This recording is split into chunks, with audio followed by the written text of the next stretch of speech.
Estoy aquí para contarte historias donde el coraje y el amor construyen un nuevo comienzo. Tu apoyo es importante. Suscríbete. La casa de Kellen era un mapa de su éxito y de su soledad.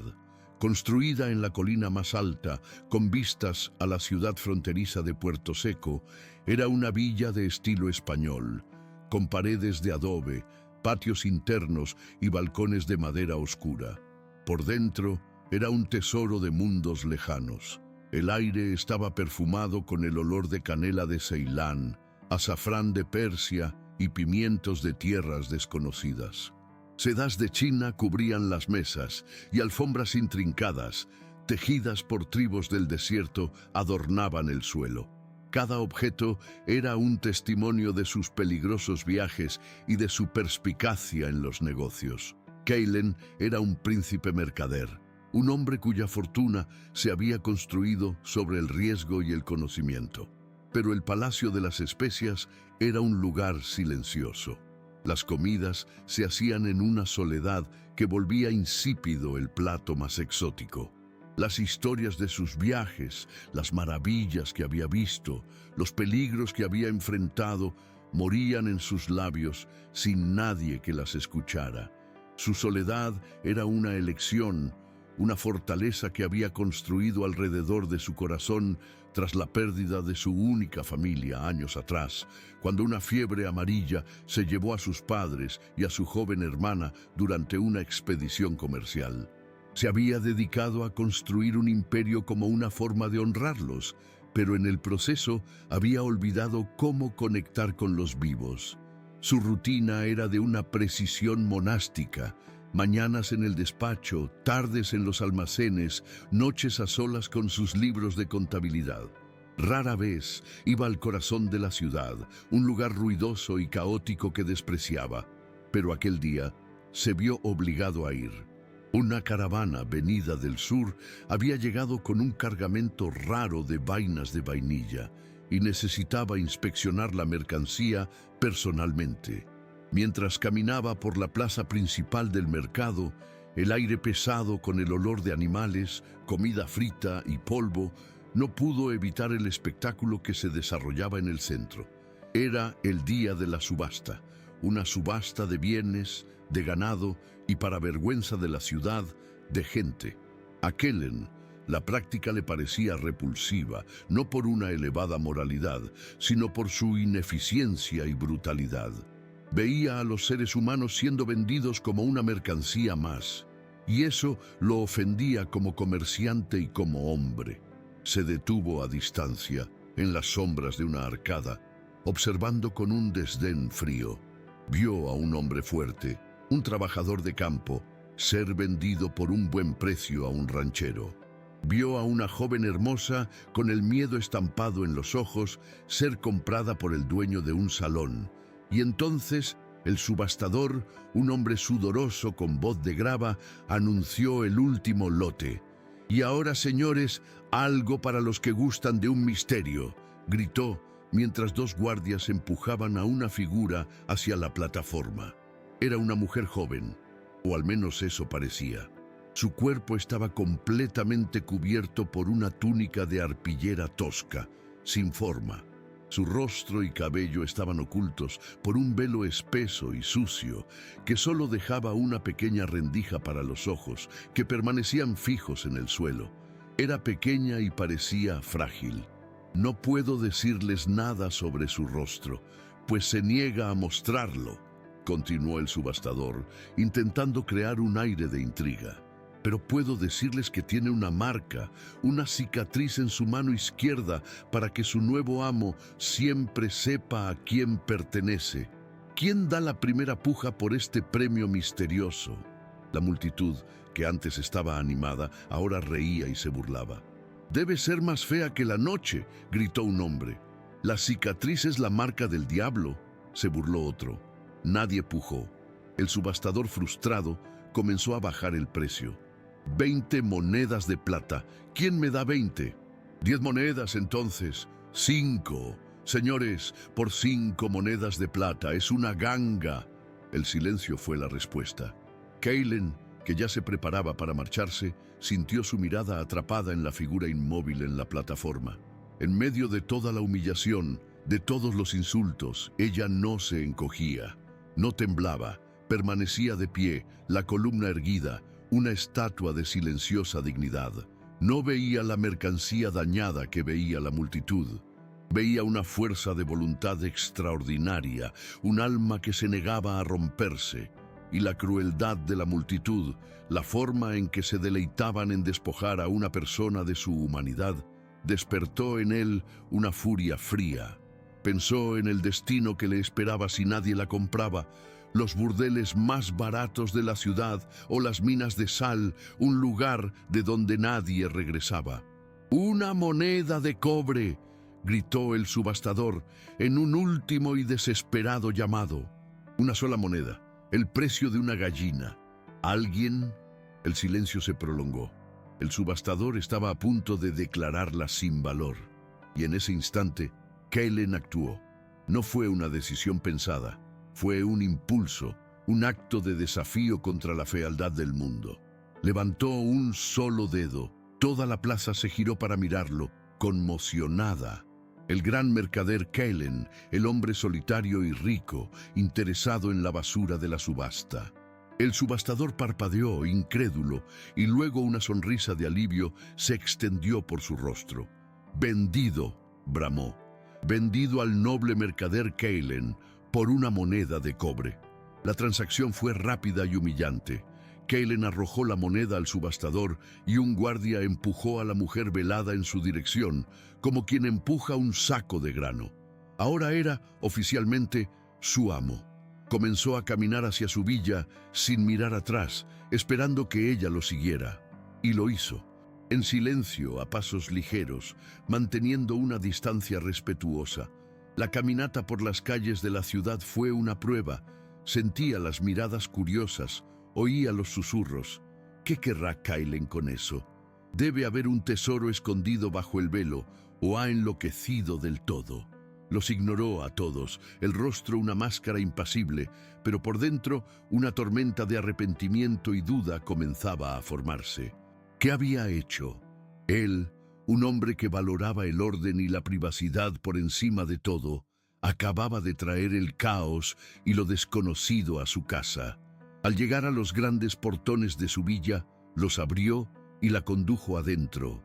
Ella se detuvo en el patio, mirando la belleza de la casa, las fuentes y las flores exóticas, un contraste brutal con la túnica de arpillera que vestía. La llevó adentro, al gran salón, donde el olor a especias llenaba el aire. La dejó en el centro del salón y fue a servirse una copa de vino. Necesitaba algo para calmar los nervios. La observó. Permanecía inmóvil, la cabeza aún baja. La compra había sido un impulso, pero ahora la realidad se imponía. ¿Qué haría con ella? ¿Enviarla a la cocina con los otros sirvientes? Pero no la había comprado para ser una sirvienta. La había comprado ¿por qué? No sabía la respuesta.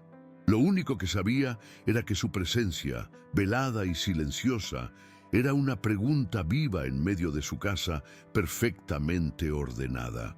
¿Tienes un nombre?, preguntó, su voz sonando extraña en el silencio.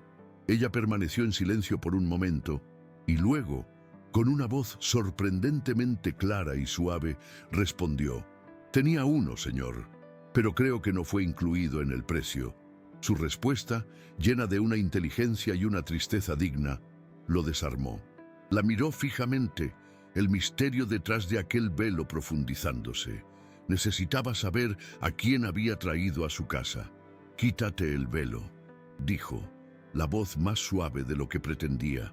Observó, conteniendo la respiración, mientras las manos de ella se levantaban lentamente y deshacían el nudo de la tela sucia. El velo cayó al suelo, y Kaylen sintió como si el suelo desapareciera bajo sus pies. El velo de arpillera cayó al suelo de mármol con un golpe sordo, pero para Kaylen el sonido fue el de un trueno que resquebrajaba los cimientos de su mundo. Se había preparado para cualquier cosa, para la desfiguración, para la fealdad, para un rostro común marcado por la dureza de la vida. para lo que no estaba preparado, era para la perfección. El rostro ante él era de una belleza que no pertenecía al polvo y la brutalidad de Puerto Seco. Era la belleza de las estatuas antiguas que había visto en sus viajes, de líneas clásicas y proporciones perfectas. La piel, aunque sucia y pálida por el agotamiento, era como porcelana. Pero no fue la belleza lo que le hizo contener la respiración. Fueron los ojos.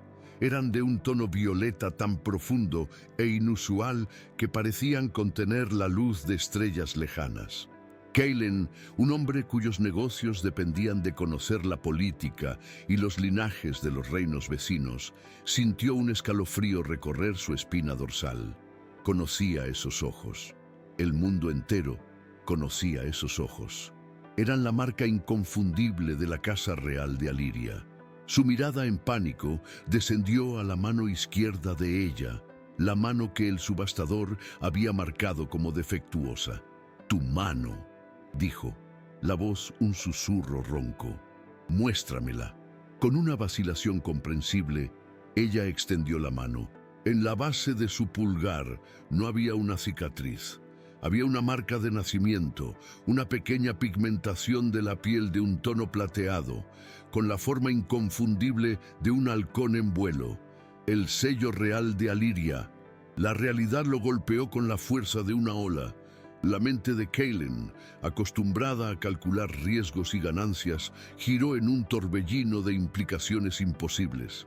La princesa Aurelia, la única hija del rey Theron de Aliria, desaparecida hacía 10 años, presuntamente muerta junto con su madre, la reina, durante un brutal ataque de bandidos del desierto a su caravana real. Una tragedia que casi había llevado a 2 reinos a la guerra. Y él, Kaylen, el mercader solitario, acababa de comprarla por el precio de una gallina en una subasta de esclavos. Su primer sentimiento no fue de triunfo o codicia, sino de puro y absoluto terror. No había comprado una esclava, había comprado el secreto más grande y peligroso del continente. Si la noticia se extendía, su villa, su santuario de paz, se convertiría en el epicentro de un terremoto político. Asesinos enviados por facciones que querían el trono de Aliria, cazarrecompensas buscando la fortuna ofrecida por su regreso, ejércitos del rey viniendo a rescatarla. Su vida ordenada y silenciosa había terminado. «Ven», dijo, la voz urgente. La agarró del brazo, la primera vez que la tocaba, y la condujo rápidamente lejos del gran salón, a un patio interior y aislado, lejos de cualquier ventana o sirviente curioso. Ella lo miró, confusa y asustada por el cambio repentino en su comportamiento. Allí, bajo la luz del sol, mirando su rostro, sus ojos violetas llenos de una década de dolor, el miedo político de Kaylen comenzó a dar paso a otra cosa, una compasión tan abrumadora que era casi física. No veía un peón en un juego de tronos. Veía a una joven que había sobrevivido al infierno. Llamó a su ama de llaves, Elara, una mujer mayor, viuda y discreta, la única persona en su casa en la que confiaba implícitamente. Cuando Elara llegó y vio a la joven sin el velo, también ahogó un grito, reconociendo al instante los rasgos legendarios. «Elara», dijo Kaylen, la voz baja y firme. «Nadie puede saber quién es, nadie. Prepara la suite de invitados del este, la más aislada. Usa las mejores sábanas. Prepara un baño con los aceites que traje de Marruecos. Encuentra los vestidos de seda que están guardados en el baúl de cedro. Y prepara una comida de verdad, para nuestra invitada». Mientras la princesa era llevada por una atónita Elara, Kaylen se quedó solo en el patio, la mente a toda velocidad. Había comprado una esclava por lástima. Ahora tenía una princesa que esconder. Horas más tarde, cuando ella apareció en el comedor privado, la transformación era sobrecogedora. El agua y los aceites habían limpiado la suciedad, revelando la luminosidad de su piel. El cabello, antes un enredo bajo el velo, ahora estaba lavado y caía en ondas oscuras y brillantes sobre los hombros de un vestido de seda azul que Kellen había traído de una tierra lejana. La dignidad que había visto en ella en la subasta ahora tenía un marco real. Era la imagen de la realeza perdida, pero sus ojos todavía contenían el tormento de 10 años de sufrimiento. Esta vez fue él quien la sirvió. Puso en su plato las mejores frutas, el pan más tierno, el pescado más fresco. La dinámica entre ellos se había invertido por completo. Él no era el amo, era el anfitrión, el guardián, el carcelero de su precioso secreto. «¿Cuál es tu nombre?», preguntó gentilmente mientras comían. «Aurelia», susurró ella, la palabra sonando extraña, como si no la hubiera dicho en mucho tiempo. ¿Cómo sobreviviste, Alteza?», preguntó él, la formalidad sonando torpe, y ella le contó. No todo, pero fragmentos: el polvo, los gritos, el ataque a la caravana, ser llevada por bandidos cuando era solo una niña. Aprender rápidamente a ocultar su rostro, a ocultar la marca en su mano, fingiendo que era una cicatriz vergonzosa. Aprendió que su nobleza era una sentencia de muerte, pero su aparente inutilidad era una forma de supervivencia. Fue vendida y revendida, pasando por dueños que la usaban para trabajos serviles, siempre despreciada, siempre ignorada, lo que irónicamente la mantuvo a salvo. Hacérsela inútil y sin valor había sido su única defensa. Kellen escuchaba, el corazón encogiéndosele con cada palabra. Él, que se había aislado en su riqueza para protegerse del dolor, estaba ante una mujer que se había cubierto de suciedad y vergüenza para protegerse del mundo. Su propia soledad le pareció un lujo indulgente en comparación. Una furia fría creció dentro de él, no contra ella, sino por ella. Una furia contra el mundo que le había robado la infancia y la identidad. El conflicto inmediato era práctico. ¿Cómo esconder a una princesa en una casa llena de sirvientes y en una ciudad llena de ojos curiosos? Él y Elara trazaron un plan. La historia oficial sería que Aurelia era una pariente lejana de un viejo amigo de negocios que había fallecido y que Kellen, en un acto de caridad, la había tomado bajo su protección como su pupila. Era una historia frágil, pero tendría que bastar. La primera prueba llegó al día siguiente. Una de las criadas más jóvenes, una muchacha chismosa, vio a Aurelia con sus vestidos de seda caminando por el jardín. En pocas horas, los susurros comenzaron en la cocina. Kellen actuó con la rapidez y precisión de un comerciante cerrando un trato. Llamó a la criada a su despacho. La muchacha entró, temblando, esperando ser despedida. En lugar de eso, Kellen le ofreció una sonrisa fría. Puso sobre la mesa una pequeña bolsa de monedas de plata, una cantidad que representaba el salario de un año entero para ella.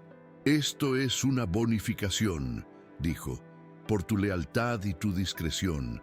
La salud y la privacidad de mi pupila son de suma importancia para mí, y recompenso generosamente a quienes lo entienden». Hizo una pausa y su sonrisa desapareció. «Y soy igualmente generoso con las consecuencias para quienes no lo entienden». La criada tomó el dinero, con los ojos muy abiertos, y juró silencio eterno. El chisme cesó. Kellen había usado su poder y su riqueza no para expandir su imperio, sino para construir un muro de silencio alrededor de la mujer que había rescatado. Su casa, antes un santuario para su propio dolor, se había convertido en un santuario para la seguridad de ella, y él, el mercader solitario, se había convertido sin quererlo en el guardián de la princesa perdida. Las semanas se convirtieron en meses y las estaciones comenzaron a cambiar del calor seco del verano a la suavidad del otoño. Y con las estaciones, Aurelia también cambió. La seguridad, la nutrición y la ausencia de miedo eran un bálsamo que curaba las heridas de una década. La delgadez del hambre dio paso a formas saludables. La palidez del agotamiento fue reemplazada por un brillo rosado en sus mejillas, pero el cambio más profundo estaba en sus ojos. La mirada atormentada y huidiza de un animal acorralado comenzó a dar paso a una curiosidad tranquila y a veces a chispas de un espíritu que había estado dormido durante mucho tiempo. Kaylen observaba esta transformación con una satisfacción silenciosa y protectora. Él, que durante años solo se había preocupado por el balance de sus libros de contabilidad, ahora medía su riqueza por el progreso de la curación de ella. Se convirtió en un estudioso de su invitada secreta. Notó que tenía pesadillas. A veces, al pasar por el pasillo, oía un gemido ahogado proveniente de su habitación. No invadía su privacidad, pero a la mañana siguiente instruía a Elara, el ama de llaves, para que le preparara un té de manzanilla calmante o se aseguraba de que las tareas más ligeras se dieran a los sirvientes para que Aurelia pudiera descansar. Se dio cuenta de que le habían robado la infancia y, con gestos torpes, intentaba devolvérsela en pequeños fragmentos. La villa de Kaylen poseía un gran patio interior, un jardín amurallado que, como el resto de la casa, estaba perfectamente mantenido, pero sin vida. Vio que Aurelia pasaba mucho tiempo allí, buscando el sol. En uno de sus viajes de negocios a la ciudad, usó sus conexiones comerciales no para adquirir especias raras, sino para encargar semillas de flores de Aliria, el reino natal de ella. Recordaba haber leído en un almanaque que las laderas de Aliria eran famosas por sus amapolas azules y lirios plateados. Él mismo trabajó en el jardín, sus manos, acostumbradas a contar monedas de oro, ahora hundiéndose en la tierra. Preparó un arriate y plantó las semillas. Cuando las primeras flores comenzaron a brotar, la observó desde una ventana del piso de arriba. La vio acercarse a las flores, tocar un pétalo con una delicadeza reverente y una mirada de reconocimiento y de una dolorosa nostalgia cruzó su rostro. No sabía que él las había plantado para ella, pero el jardín, antes un espacio vacío, se convirtió en su refugio. Recordando las historias sobre los talentos de la princesa perdida, rebuscó en sus almacenes. En un baúl de alcanfor encontró un laúd de madera de sándalo que había comprado en un viaje al sur. El instrumento estaba polvoriento, una cuerda rota. Lo llevó a un artesano en la ciudad y pagó una pequeña fortuna para que fuera restaurado a la perfección. Una tarde lo dejó apoyado en el banco de piedra del jardín. La vio encontrar el instrumento. Vio sus manos trazar las curvas de la madera, los dedos suspendidos sobre las cuerdas. Vio la vacilación, el miedo de tocar algo tan hermoso después de años de privación. Pero entonces, la memoria muscular de sus dedos venció. Comenzó a tocar. Una melodía triste, melancólica, pero de una belleza sobrecogedora, llenó el patio silencioso. La música flotó por las ventanas abiertas de la villa, y por primera vez en años, la casa de Kaylen ya no estaba en silencio. Estaba llena del alma de Aurelia. La calma de su mundo secreto fue sacudida por la llegada de una gran caravana a la ciudad. Banderas con el halcón plateado de Aliria ondeaban en los mástiles. Era una delegación diplomática o comercial, un pedazo del mundo que Aurelia había perdido, ahora en su puerta. Kaylen sintió un escalofrío de miedo. Vio desde una ventana alta a Aurelia observar la caravana a distancia, el cuerpo rígido, el rostro una mezcla de anhelo y pavor. Se escondió rápidamente antes de que pudiera ser vista. Esa noche, la música no sonó en el jardín. La encontró sentada en la oscuridad, una silueta en la penumbra. ¿Quieres volver?, preguntó él, la voz suave, la pregunta que más temía hacer. Ella permaneció en silencio por un largo tiempo. La princesa que buscan está muerta, Kaylen, dijo, usando su nombre con intimidad por primera vez. Murió en aquel ataque. en el desierto junto a su madre. La niña que sobrevivió, yo no sé quién es. Lo miró en la oscuridad. Si vuelvo, seré un símbolo, una pieza en el juego de poder de mi padre o de sus enemigos.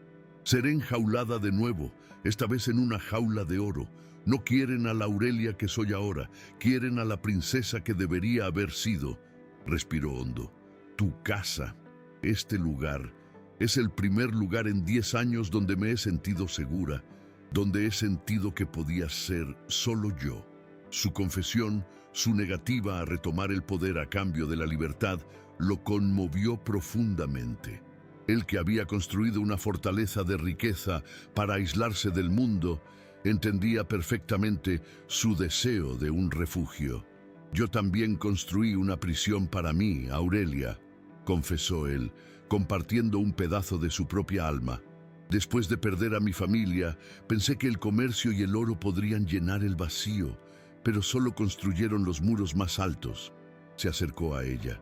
Pero desde que llegaste, esta casa tiene música, tiene flores, tiene vida. Sostuvo su mano, la mano con la marca de nacimiento real. Cuando te compré en aquel mercado, fue para salvar a una extraña de un destino cruel. Estaba protegiendo un secreto, pero ahora lo entiendo. Apretó su mano con firmeza. Ya no estoy protegiendo a la princesa Aurelia de Aliria. Te estoy protegiendo a ti, Aurelia, la mujer que sobrevivió, la música, la jardinera, y esta casa es tu refugio por el tiempo que quieras y necesites. Nadie, ni siquiera un rey, te obligará a salir de aquí contra tu voluntad. Esta es mi promesa. Su promesa era un juramento, una declaración que redefinía su relación. Ya no era el amo, ni solo el guardián, era su campeón, su aliado, el protector de su libertad duramente ganada.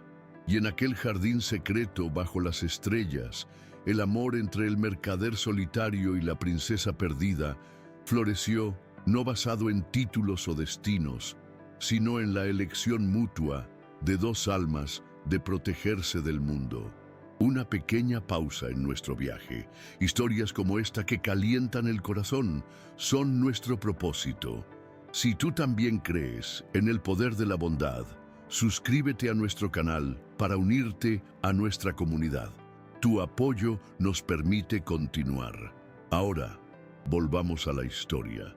El año que siguió fue lo más cercano a la felicidad que Kaelen había conocido desde su propia infancia. La presencia de Aurelia y su música había llenado los silenciosos pasillos de su villa con una vida que no sabía que le faltaba. Su rutina se estableció en una cómoda e íntima asociación. Durante el día, él se ocupaba de su vasto imperio comercial, pero ahora lo hacía con un nuevo propósito. Ya no solo acumulaba riqueza para llenar un vacío, estaba construyendo y fortaleciendo un refugio para proteger a la mujer que se había convertido en el centro de su universo. Las noches eran de ellos. Pasaban horas en el jardín amurallado o en la biblioteca.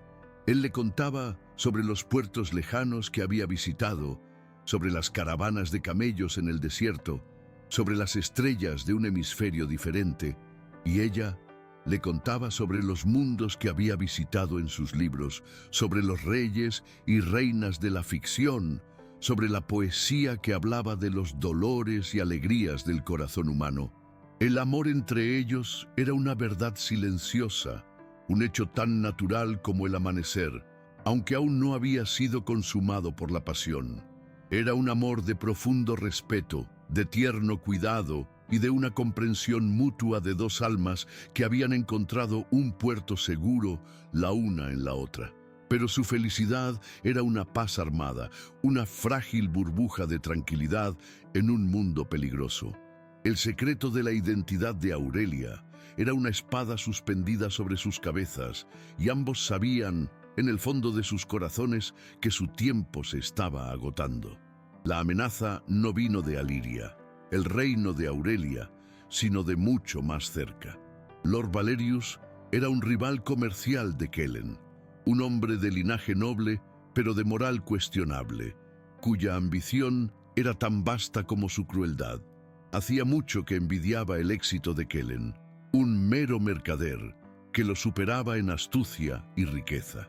Los rumores que salían de Puerto Seco sobre la nueva y solitaria pupila de Kellen despertaron su curiosidad, y Valerius era un hombre que no dejaba piedra sin remover. Envió a un espía, un hombre que se hizo pasar por un comerciante de vinos, a la ciudad. El espía era hábil. Escuchó los chismes en el mercado, las historias sobre la esclava velada comprada por una moneda de cobre. Habló con la criada que Kellen había silenciado con plata, y con un poco más de plata le desató la lengua. La criada habló de la belleza deslumbrante de la mujer, pero más importante, de sus ojos. Ojos como violetas, dijo. Nunca he visto nada igual.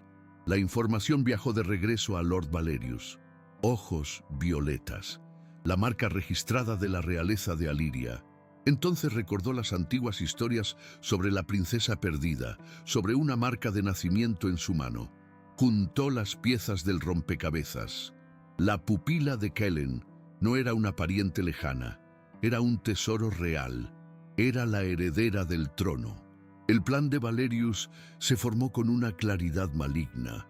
Devolver a la princesa a su padre, el rey Theron, le reportaría una gran recompensa, sí, pero controlar a la princesa, eso le daría el poder de influir en el futuro de todo un reino.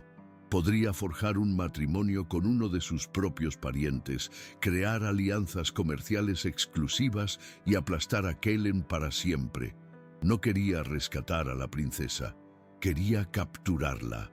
Para ello necesitaba una cobertura legal. Usando su influencia política y una buena dosis de soborno, acudió al magistrado territorial, un hombre débil y corrupto. Valerius tejió una historia convincente. Había recibido información de que el mercader Kellen, en su reclusión y excentricidad, había secuestrado a una noble dama de Aliria y la mantenía cautiva en su villa, un acto que podría causar un grave incidente diplomático. Se presentó como un ciudadano preocupado, actuando para liberar a la dama y preservar la paz. El magistrado, debidamente convencido, emitió una orden oficial, una orden para la liberación de la cautiva y para el arresto de Kellen por secuestro. Con ese papel en la mano, Valerius reunió a su guardia personal, una pequeña milicia de mercenarios, y cabalgó hacia la villa de Kellen. El ataque llegó al amanecer. Kellen y Aurelia fueron despertados no por el canto de los pájaros, sino por el sonido de docenas de caballos rodeando la propiedad. Desde la ventana, Kellen vio a los hombres armados, y al frente de ellos, la figura arrogante de Lord Valerius, sosteniendo un documento oficial. El corazón de Kellen se hundió. Su secreto había sido descubierto. «¡Kellen!», gritó Valerius desde el patio. «Vengo en nombre de la ley. Tengo una orden para tu arresto por secuestro y para la liberación de la noble dama que mantienes aquí contra su voluntad. Ríndete y entrega a la princesa, y quizás el juez tenga piedad de ti». Kellen miró a Aurelia. Su rostro estaba pálido de terror, pero no era el terror de la víctima de años atrás. Era la furia de una reina acorralada. «No quiere liberarme», dijo ella, la voz baja y llena de una fría certeza. «Quiere poseerme». Kellen sabía que tenía razón. Entregarla a Valerius sería sentenciarla a una prisión mucho peor de la que ya había conocido. Negarse significaría una batalla que no podría ganar. Su pequeña guardia doméstica no era rival para los mercenarios de Valerius. Pero Aurelia, la mujer a la que había jurado proteger, ya no era la niña que se escondía. Caminó con paso firme hasta el balcón principal, poniéndose a la vista de todos. Kellen se situó a su lado. «Lord Valerius», resonó su voz, clara y llena de una autoridad real que silenció a los hombres de abajo. Su preocupación es conmovedora, pero equivocada. «No soy prisionera de nadie». Miró a Kellen con un afecto innegable. «Estoy aquí por mi propia y libre voluntad. bajo la protección del señor Caelen, el hombre más honorable que he conocido. Su declaración era un desafío directo. Valerius se rió, un sonido desagradable. La pobre niña tiene la mente confundida por su cautiverio. La ley es clara.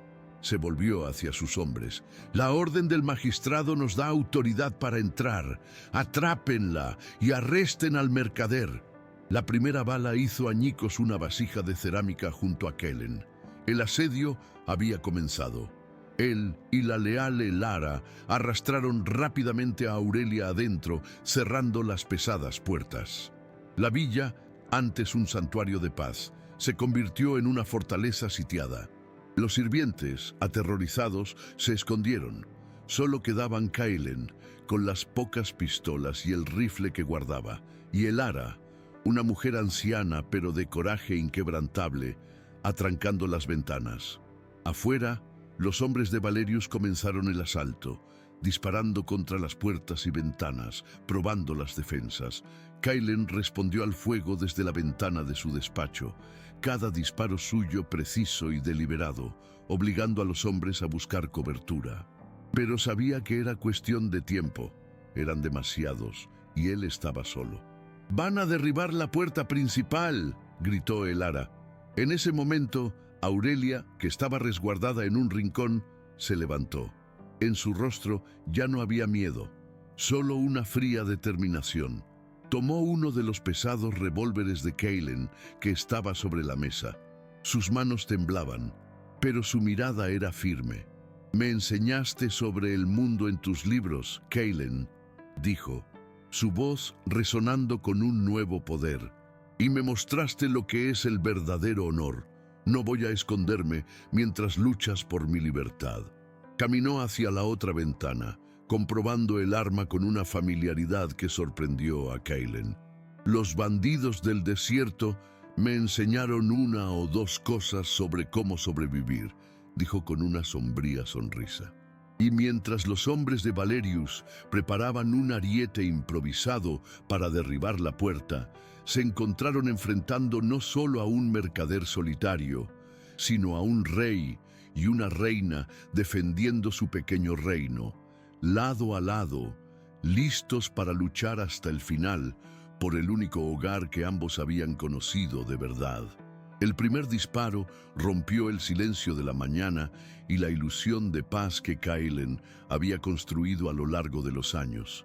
El sonido de la madera astillándose, el grito de uno de los mercenarios de Valerius, el olor acre de la pólvora invadiendo su opulenta casa, todo ello despertó en Kellen una furia fría y primal que no sentía desde su juventud cuando luchaba por proteger las caravanas de su padre.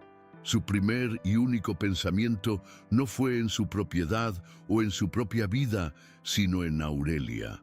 La amenaza hacia ella era una violación que no perdonaría. «Elara, lleva a la señora a la bodega. Quédense allí», gritó mientras tomaba su pesado rifle Winchester, pero Aurelia no se movió. «No voy a esconderme, Kellen», dijo, la voz firme, el pesado revólver sujeto con ambas manos. «Pasé 10 años escondiéndome. Se acabó». Había una luz en sus ojos violetas que nunca había visto antes, no de realeza, sino de una guerrera. En ese momento supo que no podía darle órdenes, solo podía luchar a su lado. La villa, diseñada para el lujo y la belleza, se convirtió en un campo de batalla. Kellen, con su conocimiento de cada pasillo y cada ventana, era un defensor formidable. Se movía con una eficiencia letal, disparando desde la ventana de su despacho, luego desde el pasillo del piso de arriba, sin dar nunca a los hombres de Valerius un blanco fijo. Cada disparo suyo era calculado, preciso, diseñado para incapacitar, no necesariamente para matar. Y Aurelia lo dejó atónito. No disparaba como un soldado, con puntería perfecta. Disparaba como una superviviente.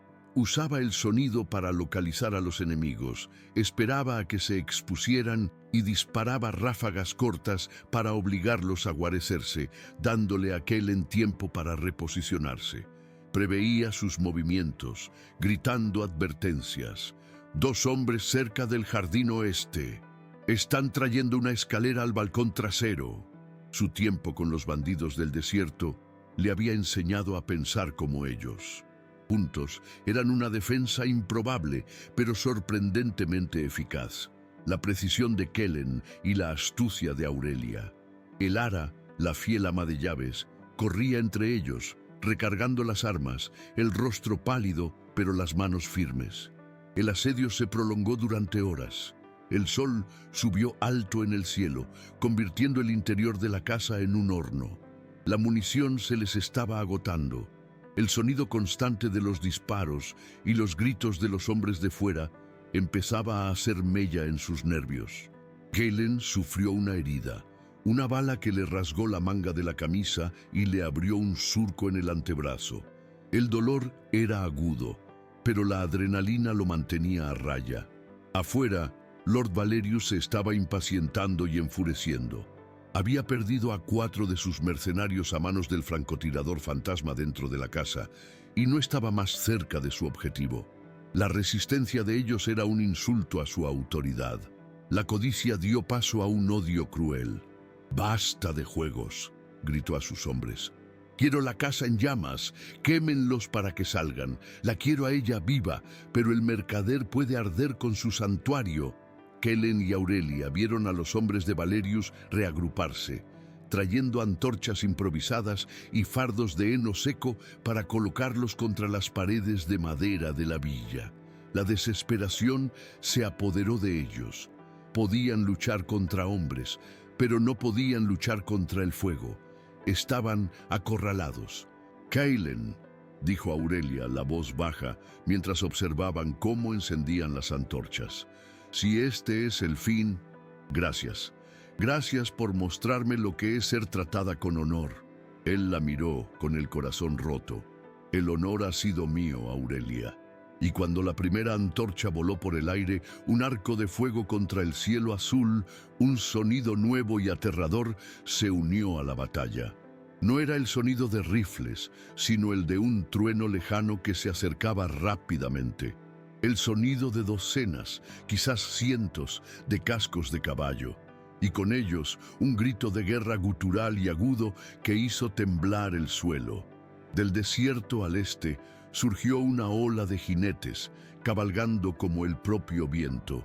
Eran los guerreros del desierto de la tribu del jeque Omar, sus mantos ondeando, sus cimitarras brillando al sol.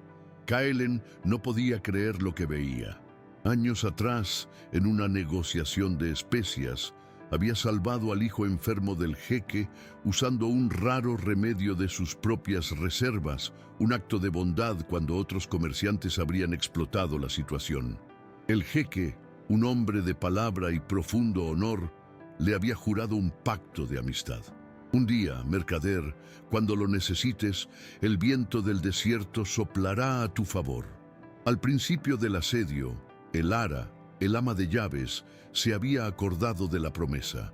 Había enviado al mozo de establo, el sirviente más rápido, con el caballo más veloz, en una carrera desesperada hacia el campamento del jeque a 2 horas de distancia. La caballería del desierto cayó sobre los mercenarios de Valerius como una tormenta de arena. Los hombres de Valerius, atrapados por sorpresa, formados para un asedio y no para una batalla campal, fueron diezmados. La lucha fue rápida, brutal y totalmente unilateral. En medio del caos, Lord Valerius, viendo cómo su plan se convertía en una masacre, intentó huir. Pero Kellen, saliendo por la puerta trasera, lo interceptó en el patio. La furia de Kellen, contenida durante horas, explotó. No sacó su arma. Se abalanzó sobre Valerius y la lucha fue corta y primitiva, la fuerza de un hombre que había construido un imperio con sus propias manos contra la de un aristócrata que siempre había pagado a otros para que lucharan por él. Kellen lo derribó de un solo puñetazo y lo golpeó hasta dejarlo como una masa ensangrentada e inconsciente en el suelo. Cuando el polvo se asentó, los guerreros del desierto controlaban el campo. El jeque Omar, Un hombre imponente con barba canosa y ojos de águila se acercó a Kalen. «La deuda de honor está pagada, amigo mío», dijo el jeque con un asentimiento de cabeza. Kalen, jadeante, con el antebrazo sangrando, arrastró el cuerpo de Valerius y lo arrojó a los pies del jeque. «Este hombre», dijo Kalen, «usó la ley como un escudo para su codicia y atacó mi casa para robar a alguien que está bajo mi protección». El jeque miró al lord, derrotado con desprecio. «No tiene honor, y un hombre sin honor no merece ni caballo ni arma». Dio una orden, y sus hombres despojaron a Valerius de todo, dejándolo solo con sus ropas rasgadas y su humillación. «Camina de regreso a tu ciudad de mentiras», dijo el jeque, «y cuenta a todos lo que sucede cuando se confunde la bondad de un hombre honorable con debilidad». Los mercenarios supervivientes y el magistrado corrupto fueron atados para ser entregados a una justicia más formal, aunque todos sabían que la verdadera justicia ya se había hecho. El jeque y sus hombres partieron tan súbitamente como llegaron, desapareciendo de nuevo en el desierto. La villa estaba de nuevo en silencio, excepto por los gemidos de los heridos. El suelo estaba manchado de sangre y cenizas. El peligro había pasado. Aurelia salió al patio, miró la destrucción, el rostro cansado y herido de Kalen. Su secreto ya no era un secreto. El jeque y sus hombres la habían visto, habían luchado por ella. El mundo ahora sabía, o pronto lo sabría, que había más en la pupila de Kalen de lo que parecía. Él caminó hacia ella, ignorando el dolor en su brazo.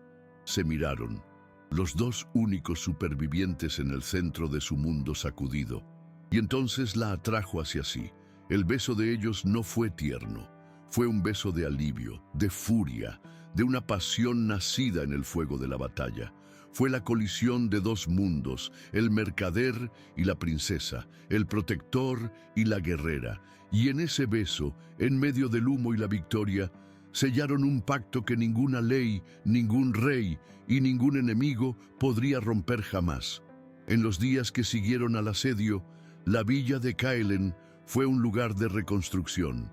El sonido de los martillos reemplazó al de los disparos, y el olor a madera nueva al de la pólvora.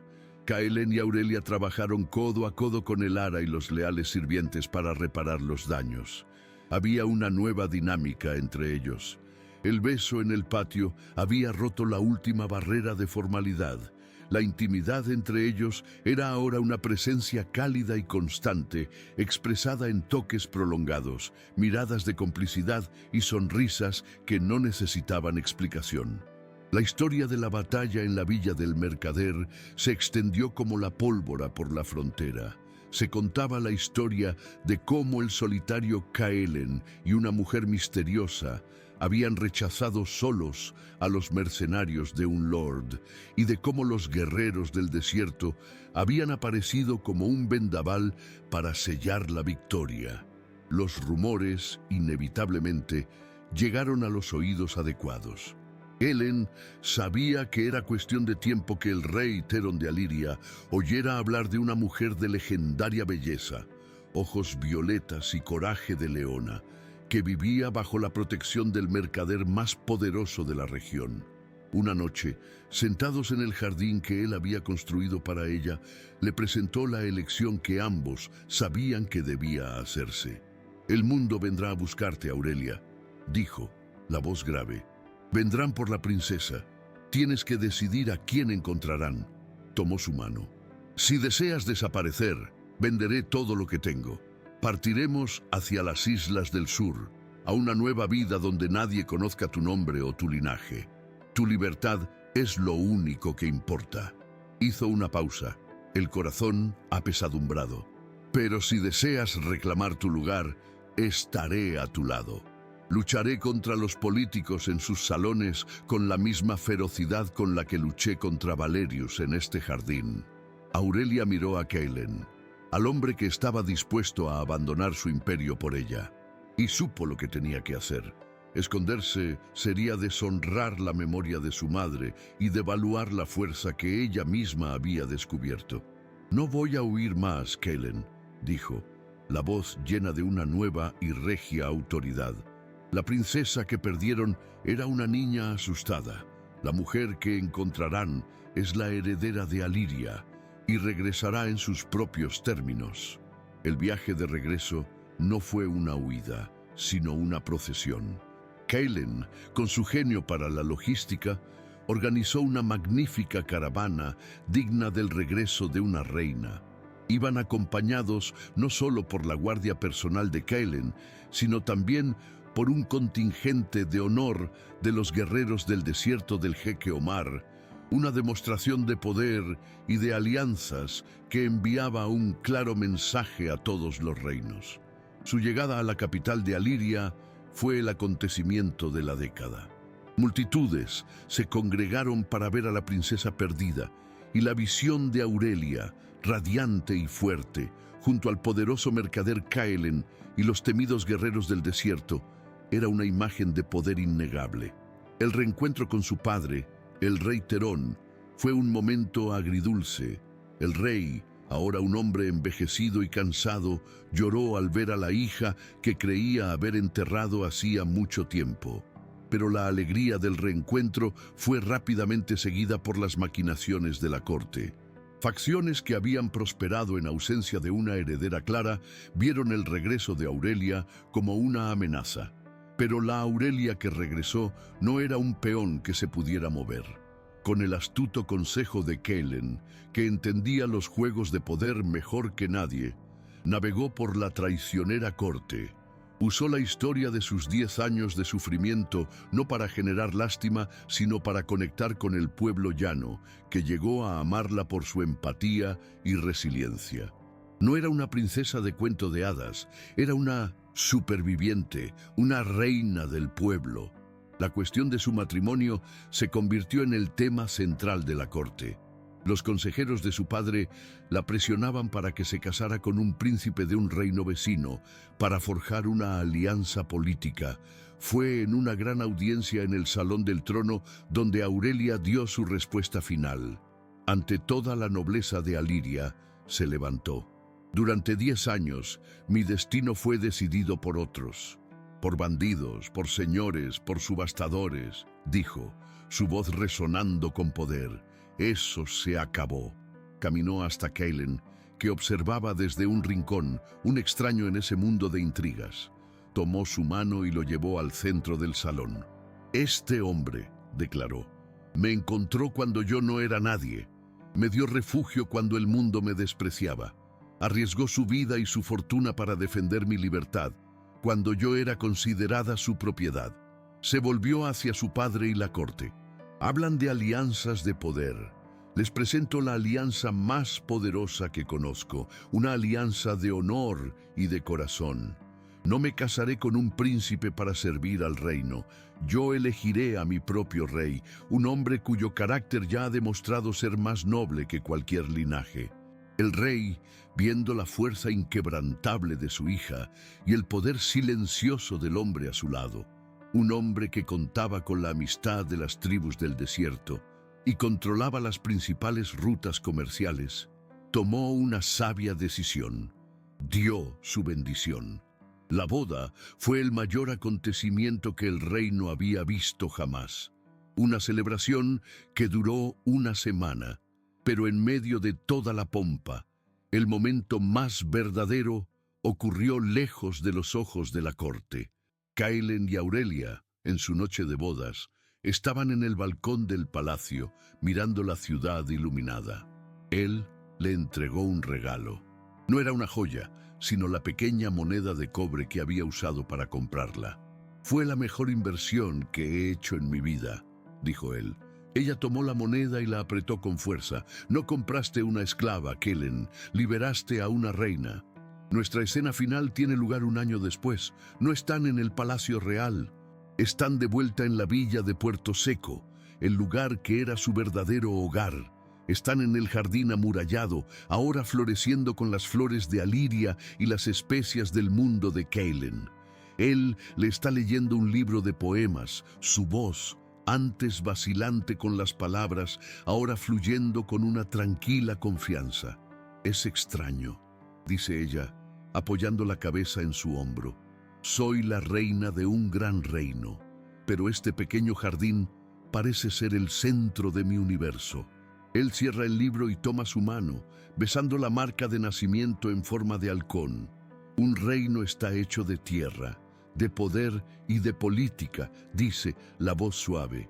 Un hogar está hecho de esto. La besa en los labios. Busqué tesoros por todo el mundo, Aurelia, y el más valioso de todos lo encontré en el lugar más improbable, cubierto por un velo sucio, y lo compré por una sola moneda. Permanecen allí, el mercader y la reina, mientras el sol se pone en un silencio que contiene todas las historias, todas las batallas y todo el amor del mundo. Su imperio ya no era de especias o de tierras, sino un reino de dos corazones, construido sobre los cimientos de la más improbable y verdadera de las noblezas. A continuación, tenemos dos historias increíbles esperándote. Solo haz clic en una de las imágenes que aparecen en la pantalla para comenzar la próxima jornada.